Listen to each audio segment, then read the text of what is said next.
Ito yung washing machine namin guys na pinalitan ko ng gearbox. Yan kasi yung luma, yung yellow na kulay.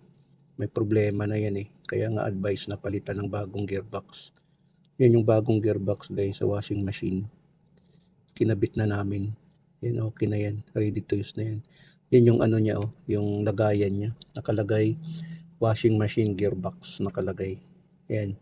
Sa mga baguhan diyan, ganun lang guys, pag maingay na yung gearbox ng washing machine, palitan na ng bago.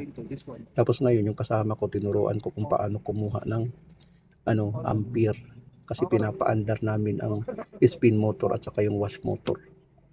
Yan guys, sabi ko sa kanya na line 1 line 2 lang pagkuha mo diyan, isa-isang wire.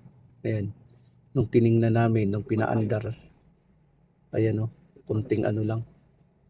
kunting ampere lang.